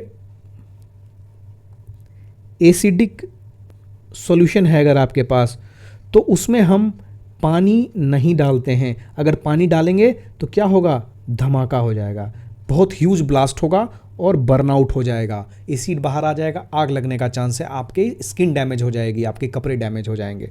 जो कॉन्सेंट्रेटेड एसिड है उसमें वाटर डालना रिकमेंडेड नहीं होता है, ठीक है, क्योंकि काफ़ी ज़्यादा एनर्जी रिलीज होती है और उस एनर्जी रिलीज को संभाल पाना मुश्किल होता है, बर्नआउट होगा हैवी। तो अब क्या करें, तो अब हम क्या करेंगे, जो हमारे पास वाटर है उसमें हम एसिड डालेंगे। लेकिन जब एसिड डालेंगे तो हम एकदम स्लोली डालेंगे, इतने स्लोली डालेंगे कि उसको कंटिन्यूस हम स्टीर करते रहेंगे, उसको कंटिन्यूस हम स्टीर करते रहेंगे। और exactly this is what recommended, this is what recommended. क्या होता है, कहा जाता है कि वाटर में एसिड मिलाइए और स्लोली मिलाइए, कंटिन्यूस उसको चलाते रहिए, और यही रिकमेंडेड होता है। तो अब आपको सवाल पूछेगा कि विच of the following is recommended, acid में पानी मिलाना या पानी में एसिड मिलाना। ये वही वाली बात होगी कि दही में चूड़ा खाना या चूड़ा में दही खाना, दोनों वहाँ पे सेम है लेकिन यहाँ पे चीज़ें सेम नहीं है, ये आपको याद रखना है। ये सेम बॉक्सेस के सवाल हैं जहाँ से इस बार क्वेश्चन पूछे गए थे, इसलिए आपको ये पिछले 2-3 केस स्टडीज जो हैं वो हमने कराया है। ठीक है, अब थोड़ा सा आते हैं हम लोग रिएक्शन से, रिएक्शन की दुनिया से थोड़ा बाहर चलते हैं, थोड़ा फैक्चुअल नेचर और फैक्ट्स की और बात करते हैं। तो हमने देखा था कौन सा रिएक्शन, न्यूट्रलाइजेशन रिएक्शन। हमने देखा था न्यूट्रलाइजेशन रिएक्शन। हम न्यूट्रलाइजेशन रिएक्शन को अपने बॉडी में कैसे देख सकते हैं, आप देखिए, आप याद करिए, इंट्रोडक्शन में ही मैंने बताया था कि अगर आप किसी पार्टी में जाते हैं, आपकी कोई मित्र क्या है थोड़ा ज़्यादा खाना खा लेते हैं, टेस्टी लगता है मटर पनीर तो ज़्यादा खा लेते हैं, बाद में क्या होता है उनको इनडाइजेशन हो जाता है, इनडाइजेशन हो जाता है। इनडाइजेशन जब हो गया तो क्या होता है, इनडाइजेशन में आप उसमें एसिडिटी बहुत ज़्यादा हो जाती है, एसिडिटी के कारण क्या होता है, इनडाइजेशन हो जाता है। तो आप उसको रिकमेंड करते हैं कि मेरे दोस्त तुम थोड़ा एंटासिड खा लो। एंटासिड खा लोगे तो क्या होगा, जो तुम्हारे पेट में एक्सेसिव एसिड है उसका जो इफेक्ट है वो थोड़ा कम हो जाएगा, क्योंकि एंटी है और एसिड है, मतलब एसिड पे काम करेगा। तो एंटा एसिड जो खिलाते हैं आप उसको, उस एंटा एसिड में क्या होता है, उस एंटा एसिड में होता है मिल्क ऑफ मैग्नीशिया, उसमें होता है मिल्क ऑफ मैग्नीशिया। याद करिए, मैंने आपको बताया था, इसका यूज़ मैं बताऊँगा आपको, कुछ चीज़ें जो है ना पास में संभाल के रखनी चाहिए बातों के लिए। अब देखिए मिल्क ऑफ मैग्नीशिया क्या होता है, this is nothing but magnesium hydroxide, this is nothing but magnesium hydroxide. जो मिल्क ऑफ मैग्नीशिया है, जो एंटासिड है, वो मैग्नीशियम हाइड्रोक्साइड है। जैसे ही मैग्नीशियम हाइड्रोक्साइड हम डालते हैं, ये मैग्नीशियम हाइड्रोक्साइड पेट में जो HCl है उसके साथ रिएक्शन करेगा और क्या करेगा, सॉल्ट एंड वाटर बना लेगा। ये जो सॉल्ट है वो डाइजेस्टिव सॉल्ट हो जाएगा, वो क्या होगा, एक्सक्रीटरी सिस्टम के थ्रू बाहर आ जाएगा और आपका पेट जो है एकदम शांत हो जाएगा। ठीक है, इस तरह से इंडाइजेशन में जो है न्यूट्रलाइजेशन रिएक्शन काम करता है। उसके बाद आप देखिए, जो एंट बाइट है, अगर चींटी काटती है तो क्या है, फूल जाता है थोड़ा सा, है ना, रैशेज आ जाते हैं, तो क्या है वहाँ पे फॉर्मिक एसिड छोड़ती है। फॉर्मिक एसिड के कारण क्या होता है, एंट बाइट हो जाता है। लेकिन इसको भी न्यूट्रलाइज किया जाता है। कभी कभी अगर काट लेता है तो आपके कुछ मित्र आए होंगे, बोले होंगे दोस्त हम इसको तुरंत ठीक करते हैं। कैसे ठीक करेंगे, इसको हम न्यूट्रलाइज करेंगे। तो भाई आप कैसे न्यूट्रलाइज कर सकते हैं इसको, इस पर आप क्या लगाएंगे, इस पर आप बेकिंग सोडा लगाएंगे, इस पर आप बेकिंग सोडा लगाएंगे। बेकिंग सोडा का फॉर्मूला क्या होता है, आपको याद करना है, तुरंत आप अपने फॉर्मूला वाले पेज पे लिख लीजिए। इसका फॉर्मूला होता है sodium hydrogen carbonate, sodium hydrogen carbonate, यानी कि NaHCO3। ये जो फॉर्मूला होता है वो बेकिंग सोडा का फॉर्मूला होता है। या फिर अगर सोडियम हाइड्रोक्साइड आपके पास अवेलेबल नहीं है, बेकिंग सोडा अवेलेबल नहीं है, ज़्यादा ही पकौड़ा बन गया और उसमें कंज्यूम हो गया, तो आपके घर में या आप जाइए मेडिकल स्टोर में, वहाँ से ले आइए कैलामाइन सॉल्यूशन, कैलामाइन सॉल्यूशन। इस कैलामाइन सॉल्यूशन को जैसे ही आप रब करेंगे जहाँ पे एंट बाइट हुआ है, तो क्या होगा, इस फॉर्मिक एसिड जो वहाँ पे एग्जिस्ट करता है उसको न्यूट्रलाइज कर देगा। जैसे ही उसको न्यूट्रलाइज करेगा तो आपको जो पेन हो रहा है वो शांति मिल जाएगी आपको। अब देखिए तीसरा एग्जाम्पल, और ये बेहतरीन एग्जाम्पल है, इससे आप रिलेट कर पाएंगे। दोस्त हम लोग रहते हैं बिहार में, हम लोग तैयारी कर रहे हैं बिहार की परीक्षा की। तो आपको जानते हैं कि बिहार एक कृषि प्रधान प्रदेश है। अब कृषि प्रधान प्रदेश है तो यहाँ पे जो क्रॉप्स होंगे उनकी उपयोगिता बहुत होगी। तो अगर खेत जो है, खेत की जो सॉइल है वो अगर ख़राब होने लगे तो आइदर वो क्या होगा, आइदर वो एसिडिक हो जाएगा, आइदर वो बेसिक हो जाएगा। किसी भी केस में एसिडिक हो या बेसिक हो, नुकसान आखिर किसानों का होगा।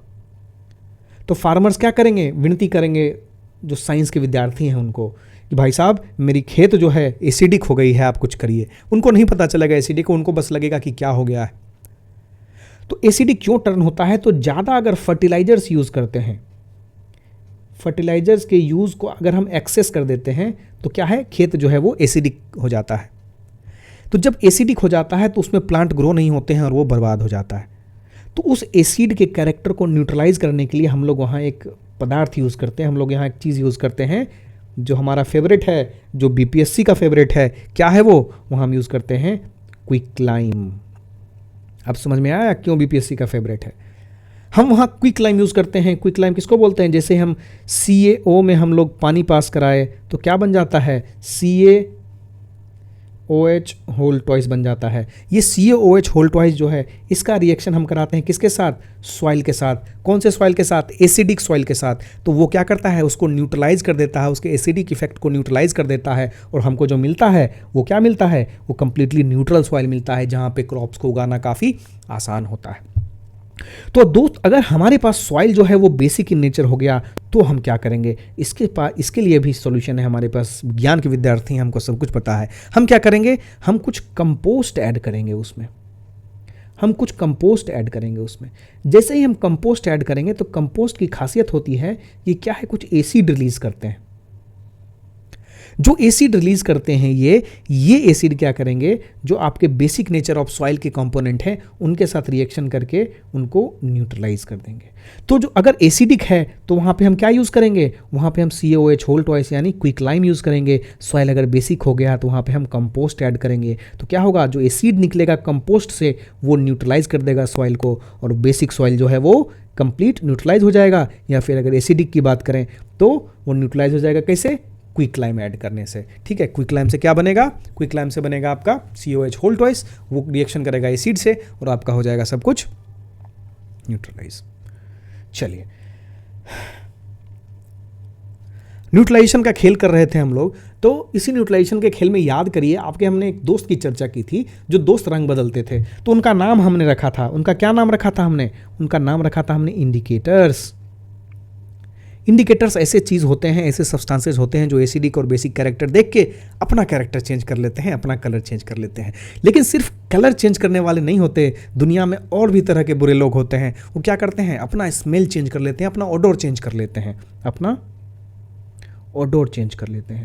स्मेल चेंज कर लेते हैं। और जो सब्सटेंसेस एसिड या बेस के कैरेक्टर को देख के अपना ओडोर चेंज कर लेते हैं, उनको बोलते हैं हम olfactory indicator. Olfactory indicator are those substances are type of indicators which changes their odor, which changes their smell once they detect whether that is acid or that is base. ठीक है, तो वैसे substances को हम बोलते हैं olfactory indicators.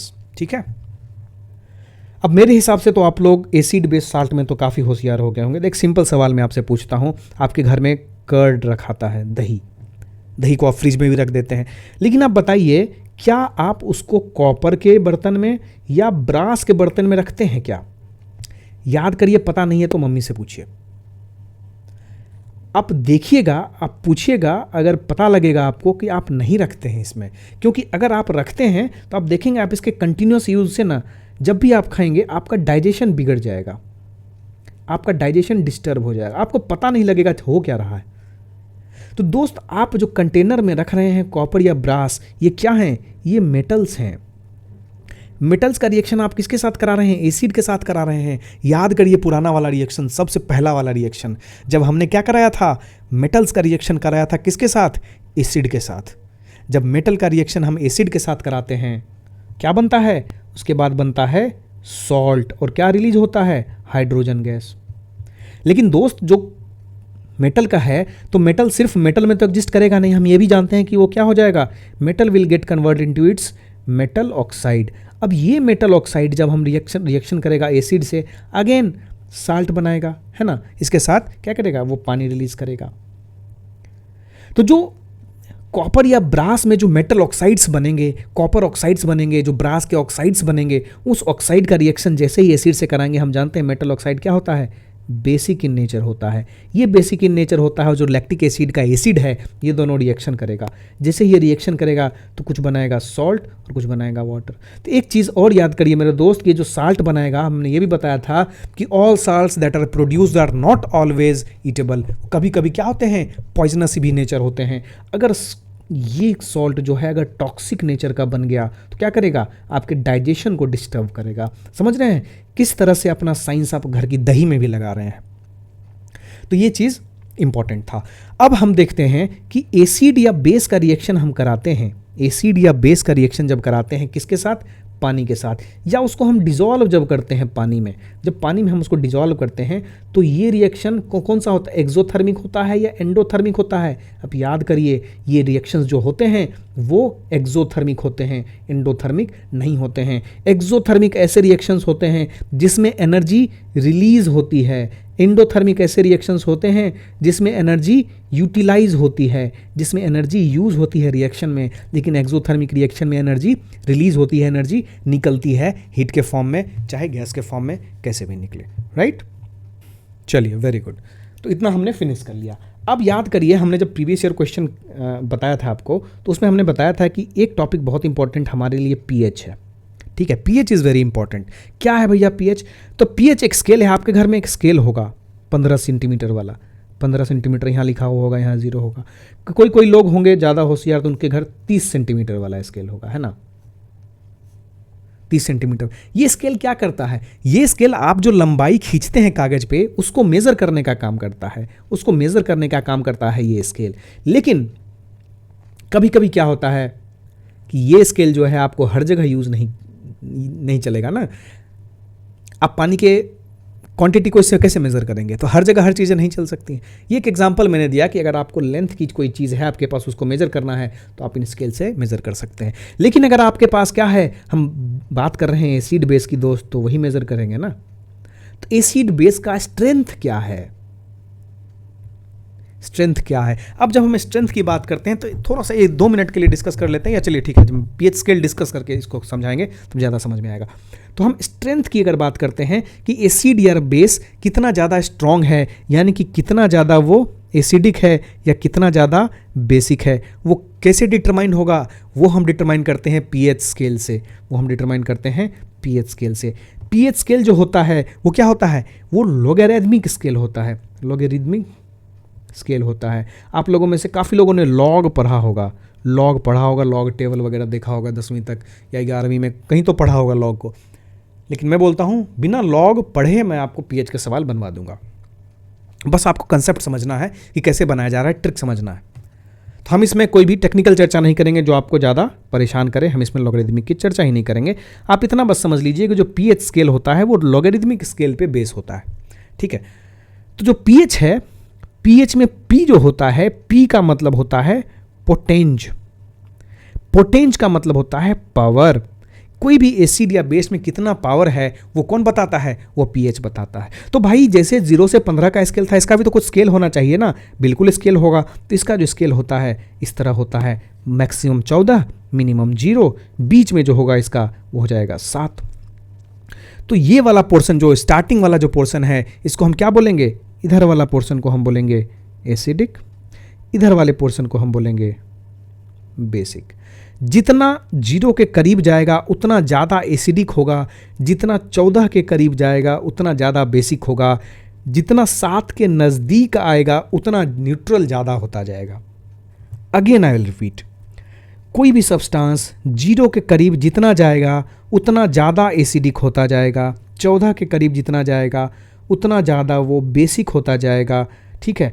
7 के करीब जितना आता जाएगा उतना ज़्यादा वो न्यूट्रल होता जाएगा। अगर किसी का पीएच 7 है तो मान के समझ चलिए कि वो जो है वो न्यूट्रल सॉल्यूशन है। अगर 14 बोला जाए किसी का पीएच तो क्या बोलेंगे? उसको बोलेंगे वेरी बेसिक, वेरी बेसिक। अगर हम बोलेंगे 0 है किसी का पीएच तो क्या हो जाएगा? That is very acidic, that is very acidic. तो यही पीएच स्केल का फंडा है, इससे ज़्यादा इंपॉर्टेंट इसमें नहीं होता है। तो जब ये चीज़ पढ़ रहे हैं तो आपको ये समझना ज़रूरी है। एक एक एग्जाम्पल हम लोग देखते हैं, ठीक है। तो सबसे ज़्यादा बेसिक अगर है तो वो कौन सा है? सबसे ज़्यादा बेसिक अगर है तो हमारा फेवरेट एग्जाम्पल जो हम लोग लेते हैं NaOH। जो सोडियम हाइड्रोक्साइड है वो क्या है? हाईली बेसिक है। अगर हम इसकी बात करते हैं तो 1 पे आ जाता है हमारा गैस्ट्रिक जूस, हमारा गैस्ट्रिक जूस जो पेट में HCl होता है, दैट इज़ हाईली एसिडिक। तो हमने एग्जाम्पल भी देख लिया पीएच का। 2-3 एग्जाम्पल और देख लेते हैं। हमने गैस्ट्रिक जूस का देख लिया, इसका pH 1 होता है, NaOH का pH 14 होता है। इसके अलावा भी तो बहुत चीज़ें हैं हमारे घर में, जैसे लेमन जूस है। लेमन जूस का pH कितना होगा? 2.2 होगा। दोस्त कहाँ अलाई करेगा? कुछ यहाँ अलाई करेगा, तो क्या हो जाएगा? हाईली एसिडिक की तरफ चला जाएगा। अगर प्योर ब्लड की बात करते हैं, हमारा खून, अगर खून है तो न्यूट्रल होगा नियर बाय 7.4 होता है उसका। अगर मिल्क ऑफ मैग्नीशिया की बात करें, अब बताइए, याद करिए, मिल्क ऑफ मैग्नीशिया हम किस चीज़ में यूटिलाइज करते थे? मिल्क ऑफ मैग्नीशिया हम लोग एज एंटासिड देते थे। तो इसका पीएच कितना हो जाएगा? इसका पीएच 10 है, यानी कि कुछ यहाँ आ जाएगा। तो ये भी हाईली बेसिक की तरफ जाता हुआ दिखेगा। तो दोस्त, जो जितना हाईली बेसिक होगा, जो जितना हाईली एसिडिक होगा, उसको उतना हम क्या बोलेंगे? हम उसको उतना स्ट्रॉन्ग बोलेंगे। जो जितना न्यूट्रल के करीब होगा, हम उसको उतना वीक बोलेंगे। यहीं से स्ट्रॉन्ग और वीक का डेफिनेशन निकलता है। अब जब स्ट्रॉन्ग और वीक का डेफिनेशन निकला, तो ये भी जानना जरूरी है दोस्त कि स्ट्रॉन्ग एसिड, स्ट्रॉन्ग बेसिस कौन कौन से हैं। अगर हम स्ट्रॉन्ग एसिड की बात करते हैं तो कुछ एसिड हम बताएंगे, जो एक आध एसिड है जो पढ़ लीजिए, इंपॉर्टेंट है, इसका फार्मूला याद कर लीजिए, इंपॉर्टेंट है। जैसे HCl हो गया, H2SO4 हो गया, HNO3 हो गया। ये सब एसिड किस में आएंगे? स्ट्रॉन्ग एसिड में आएंगे। अगर हम वही वीक एसिड की बात करते हैं, तो वीक एसिड में हमारे पास आ जाएगा CH3COOH, फिर H2CO3। ये सब जो है वीक एसिड है। हम एसिड तो देख लिए, ऐसे तो खाली छोड़ेंगे नहीं, हम तो बेस भी पढ़ेंगे। तो स्ट्रॉन्ग बेस कौन कौन से हो जाएंगे? स्ट्रॉन्ग बेस में अगर आप देखेंगे तो स्ट्रॉन्ग बेस सबसे ज़्यादा हो जाएगा NaOH, फिर हो जाएगा KOH, उसके बाद हो जाएगा इसमें CaOH होल ट्वाइस। अब अगर वीक बेस की बात करें तो ये भी पढ़ना तो ज़रूरी है हमारे लिए। अब वीक बेस कौन कौन सा होगा? वीक बेस अगर देखेंगे तो ज़्यादा नहीं, एक एग्जांपल पढ़ लेते हैं। इसमें NH4OH, ये जो है वो वीक बेस है। ये आप याद रखिएगा, इसको आप नोट कर लीजिए, इसको भी आप अपने फैक्ट बुक में लिख लीजिए और बार बार इसको रिवाइज करिए। नाउ हमने पीएच स्केल भी देख लिया, तो अब हमारे लिए ज़रूरी है कि हमने अपना अगला टॉपिक देखना, जो हमारा कौन सा था? एसिड रेन वाला टॉपिक था, याद करिए। तो एसिड रेन होता है, एटमॉस्फेयर में आपको कार्बन डाइऑक्साइड मिलेगा, एटमॉस्फेयर में आपको नाइट्रोजन ऑक्साइड मिलेगा, एटमॉस्फेयर में और भी बहुत सारी गंदी चीज़ें भी मिलती हैं और अच्छी चीज़ें भी मिलती हैं। तो कुछ पॉल्यूटेंट्स जो होते हैं एटमॉस्फेयर में जो पॉल्यूटेंट्स होते हैं, जो गंदगियाँ होती हैं, वो गंदगियाँ क्या होती हैं? बारिश के पानी में पानी के साथ रिएक्ट करती हैं, पानी के साथ अपना एक कंपाउंड बनाती हैं। वो कंपाउंड बनाती हैं और जो उनका सॉल्यूशन बनता है वो ऐसा हो जाता है कि उनका अगर नेचर चेक करें, उनका क्या होता है? जो पीएच होता है वो 5.6 से कम हो जाता है। That means pH of any aqueous solution of substances in acid rain is less than 5.6, तो उसको हम बोलेंगे। और वैसी वर्षा जिसमें ऐसा पानी हो जिसका पीएच 5.6 हो, उसको हम बोलेंगे एसिड रेन। तो एसिड रेन ऐसा रेन होता है जिसमें पीएच जो है 5.6 से कम होता है। तो एसिड रेन के बारे में हमको इतना ही समझ में आया कि एसिड रेन कैसे कॉज होता है। एसिड रेन जो एटमॉस्फेयर में सल्फर डाइऑक्साइड है, जो एटमॉस्फेयर में नाइट्रोजन डाइऑक्साइड है, वो जब पानी से रिएक्ट करता है, जब वाटर मॉलिक्यूल से मिलता है, तो क्या करता है? वो एसिड का फॉर्मेशन करता है, चाहे वो H2CO3 बनाए, चाहे वो HNO3 बनाए। किसी तरह का केमिकल बनाएगा जो वीक एसिड ही रहेगा, लेकिन उसका पीएच जो है वो 5.6 से कम रहता है। वैसा रेन जो है वो एसिड रेन कहलाता है। तो एसिड रेन के बाद हम लोग देखेंगे कि जो हमने वीक एसिड और स्ट्रॉन्ग एसिड पढ़ा, तो उसका फिनोमेनन क्या था? जो एसिड जो ज़्यादा वेरी एसिडिक की तरफ रहेगा वो स्ट्रॉन्ग एसिड होगा, जो वेरी बेसिक की तरफ रहेगा वो स्ट्रॉन्ग बेस होगा। इसमें एक और चीज़ होता है कि जो ज़्यादा H+ आयन रिलीज़ करता है, वो क्या होता है? वो स्ट्रॉन्ग एसिड होता है। ठीक है, ये एग्जाम्पल है, ये याद रखिएगा। अब हम देखते हैं कि एसिड का हमारे माउथ से कुछ रिलेशन है क्या। अब आपका जो माउथ होता है वो कैसा होना चाहिए? वो तो न्यूट्रल होना चाहिए। ठीक है, न्यूट्रल होना चाहिए। लेकिन क्या होता है, कभी कभी जो आप खाना खाते हैं, जो खाना बच गया, जो शुगर पार्टिकल्स होते हैं, जो बासी हो गए, जो पड़ा रह गया मुंह में, वो क्या होता है? वो कुछ टाइम के बाद डिग्रेड होता है। जो डिग्रेड होता है तो उसमें क्या बैक्टीरिया प्रोड्यूस होता है। वो बैक्टीरिया जो है वो एसिड रिलीज़ करता है। वो एसिड इतना ज़्यादा रिलीज़ करता है कि आपका माउथ जो है वो आपका माउथ एसिडिक हो जाता है। तो आपके माउथ के एसिडिक होने से क्या नुकसान है? माउथ के एसिडिक होने से बहुत नुकसान है। आपका दांत जो है ना, टूथ डीके होने लगता है। बोलते हैं बच्चे को चॉकलेट ज़्यादा मत खाओ, दांत झड़ जाएगा। क्या होता है असल में, वो क्या होता है ना, ज़्यादा शुगर खाने से बैक्टीरिया होगा, बैक्टीरिया एसिड प्रोड्यूस करेगा, मुंह में ज़्यादा एसिडिक हो जाएगा, और जैसे ही आपके मुंह का जो पीएच है, अगर वो पीएच 5.5 से कम होता है तो क्या टूथ डिके जो है वो चालू हो जाता है। टूथ का जो एनामेल होता है, टूथ का जो एनामेल होता है, जिसको कहा जाता है कि that is the hardest substance in our body, that enamel is made of calcium phosphate. That enamel is non made up of calcium phosphate, जिसका एक और नाम है, इसको बोलते हैं calcium hydroxyapatite. Calcium hydroxyapatite जो कि एनामेल है, ये एनामेल, इसको हम बोलते हैं क्या, hardest substance of the body, hardest substance of the body. ये एनामेल जब पीएच 5.5 से कम हो जाता है, क्या होता है, डिके होने लगता है। तो भाई उसका इलाज तो कुछ होना चाहिए ना, आप हमेशा डेंटिस्ट के पास तो दौड़ के नहीं जा सकते। तो आप जो टूथपेस्ट यूज़ करते हैं, ये कोशिश करिए कि आपका टूथपेस्ट में जो इंग्रेडिएंट्स होते हैं, आप कभी कभार पढ़ा कीजिए उसके डब्बे को, उसमें क्या चेक करिए, कुछ ऐसे सब्सटेंस होंगे जो बेस होते हैं उसमें, वो इसलिए डाले जाते हैं ताकि आपके एसिडिक माउथ जो है आपका, उसको न्यूट्रलाइज किया जा सके। उसको क्या किया जा सके, न्यूट्रलाइज किया जा सके। जैसे ही न्यूट्रलाइज होगा तो आपका मुंह का जो नेचर है, पीएच है, वो न्यूट्रल हो जाएगा और आपका टूथ डिके जो है वो बच जाएगा। This is very very important. हम एक एग्जांपल लेते हैं नेटल प्लांट का। नेटल प्लांट, आप इसको सर्च करिएगा गूगल पे, शायद इसको बिच्छू डंक भी बोलते हैं हिंदी में। ये क्या करते हैं, ये मेथनोइक एसिड रिलीज करते हैं, मेथनोइक एसिड रिलीज करते हैं। जैसे ही आपके बॉडी में टच होगा, एक चुभ जाएगा आपको, और चुभ जाएगा ऐसा कि लगेगा किसी इंसेक्ट ने डंक मारा है, और काफ़ी पेन होता है उससे।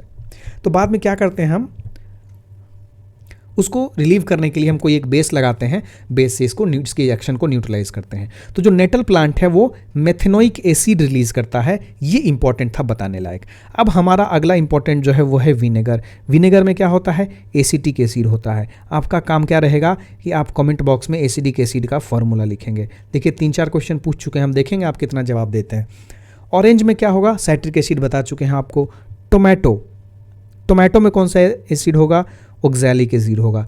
ये हम क्यों कंसीडर कर रहे हैं, ऑक्सैलिक का फार्मूला देखेंगे तो यही फार्मूला 68th बीपीएससी में पूछा है, इसका फार्मूला पूछा है। तो आप याद रखना पड़ेगा कि ऑक्सैलिक एसिड जो है वो टोमेटो में पाया जाता है। कर्ड का तो आपने देख लिया, लैक्टिक एसिड, लेमन का भी जानते हैं आपकी साइट्रिक एसिड, एंड स्टिंग का फॉर्मिक एसिड, और नेटल स्टिंग का methanoic acid, formic methanoic same रहेगा। अब आते हैं हम अपने अगले सब्सटेंस पे। अब अगर आपको बोला जाए, आपने स्ट्रॉन्ग एसिड और वीक एसिड वाला चीज़ पढ़ा था, अब आपको अगर बोला जाए कि अगर स्ट्रॉन्ग एसिड और स्ट्रॉन्ग बेस को रिएक्ट कराया जाए तो क्या बनेगा। स्ट्रॉन्ग एसिड और स्ट्रॉन्ग बेस को जो रिएक्ट कराया जाएगा तो जो सॉल्ट बनेगा उसका पीएच वैल्यू जो होगा वो न्यूट्रल हो जाएगा, 7 का हो जाएगा। वही अगर आपको बोला जाए कि स्ट्रॉन्ग एसिड और वीक बेस अगर रिएक्शन कराएं तो जो सॉल्ट बनेगा उसका पीएच जो है वो लेस देन 7 होगा, वो थोड़ा बहुत एसिडिक नेचर का हो जाएगा, क्योंकि यहाँ पे एसिड जो है वो स्ट्रॉन्ग है। तीसरा रिएक्शन हम देखेंगे कि वीक एसिड का अगर हम रिएक्शन कराते हैं स्ट्रॉन्ग बेस के साथ, तो जो सॉल्ट बनेगा उसका पीएच जो होगा वो 7 से ज़्यादा हो जाएगा, ठीक है, और वो बेसिक नेचर शो करेगा। इस 3 चीज़ों को आप याद रखिए, इससे भी क्वेश्चन बनाए जा सकते हैं। अब हम कुछ इक्वेशंस देखते हैं। CaOCl2 ये क्या होता है, ये होता है, आप याद करके रखिए, ये होता है ब्लीचिंग पाउडर, ये होता है ब्लीचिंग पाउडर। ये बनता कैसे है, ये बनता है हमारे फेवरेट केमिकल का, जब रिएक्शन कराएंगे हम क्लोरीन के साथ तो ये बनाएगा CaOCl2 प्लस हाइड्रोजन। इसका यूटिलाइज कहाँ करते हैं, इसको यूज़ कहाँ करते हैं हम, CaOCl2 का यूज़ होता है टेक्सटाइल इंडस्ट्री में, इसका यूज़ होता है ड्रिंकिंग वाटर को प्यूरिफाई करने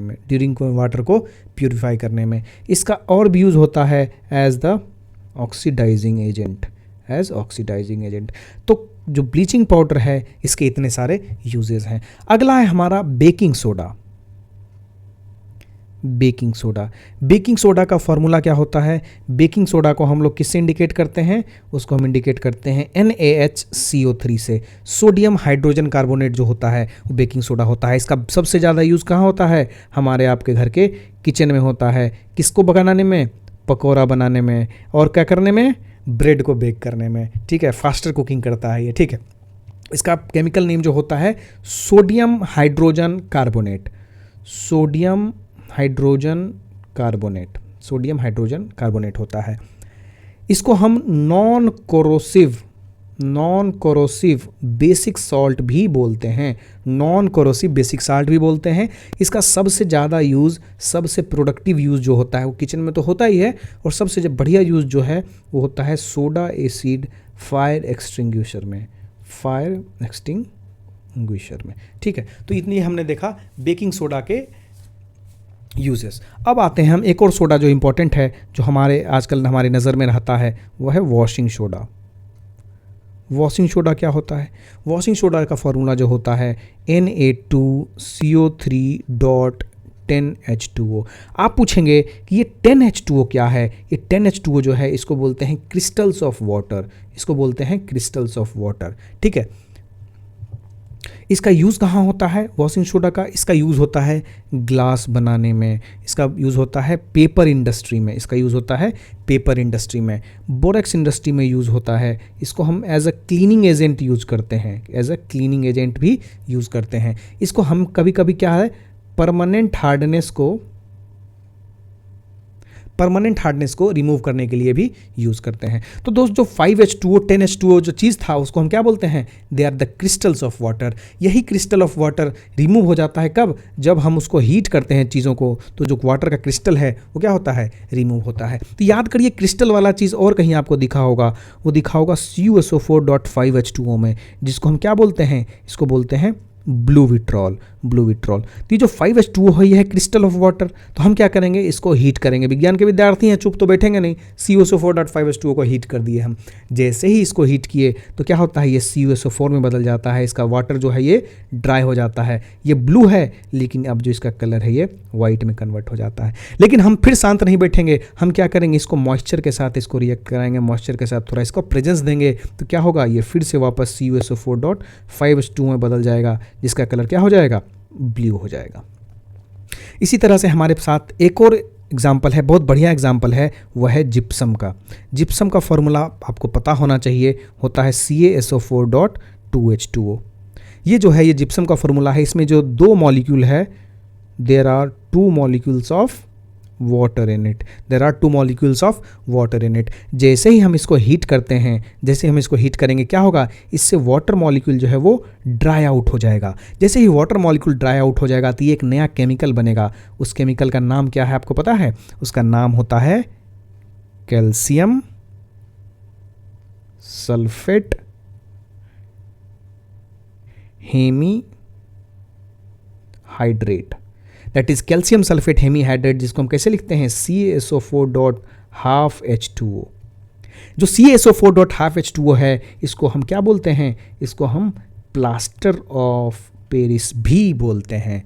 इसलिए ये इंपॉर्टेंट है। ये सब देखिए फॉर्मूला मैं आपको याद करवा रहा हूँ। इसी CaSO4.5H2O को फिर से आप क्या करते हैं? पानी में भिंगा देते हैं। जैसे इसके 1.5H2O मिलेगा, 1.5H2O मिलेगा, ये वापस से जिप्सम बना लेगा और हार्ड हो जाएगा CaSO4.2H2O बना के। ये क्या बन जाएगा? वापस से ये जिप्सम में कन्वर्ट हो जाएगा। तो इस तरह से हमने काफ़ी ज़्यादा मॉलिक्यूल्स भी पढ़ लिए, कुछ ज़्यादा सॉल्ट्स भी पढ़ लिए, जो हमारे काम की चीज़ें थी उसको भी हमने देख लिया। तो इसके बाद आप क्या करेंगे कि इसका प्रीवियस ईयर क्वेश्चन खोलेंगे एसिड बेस एंड सॉल्ट का। आप उस क्वेश्चंस को एक एक करके सारा का एक्सप्लेनेशन पढ़ेंगे। अगर आपके पास तर्कश है तो उसके सारे एक्सप्लेनेशंस को आप 2-3-4 बार पढ़ेंगे। उसके बाद आप अपनी नोट्स देखेंगे। अगर टाइम मिले तो एक बार एनसीईआरटी को नज़र मारिए। जो पढ़ाया गया आपको सब कुछ मिलेगा, कुछ भी नया नहीं दिखेगा। मैं तो ये भी बोलता हूँ कुछ क्वेश्चंस हैं, जो क्वेश्चंस आएंगे वो भी शायद आपको नए नहीं दिखेंगे। अब टाइम हो गया हमारे प्रीवियस ईयर क्वेश्चन करने का। चलते हैं प्रीवियस ईयर क्वेश्चन पे। हमने देखा था which of the following is known as quick lime. इसमें पूछ रहा है कि क्विक लाइम किसको कहते हैं। तो ये काफ़ी सिंपल है। क्विक लाइम किसको बोलते हैं? CaO को बोलते हैं। जैसे इसको पानी के साथ रिएक्शन कराएंगे तो बनाएगा स्लैक्ड लाइम, वो हो जाता है ये। फिर इसको हम CO2 के साथ रिएक्शन कराते हैं तो बन जाता है CaCO3। CaCO3। ठीक है, तो ऐसा हमने काफ़ी पढ़ा है।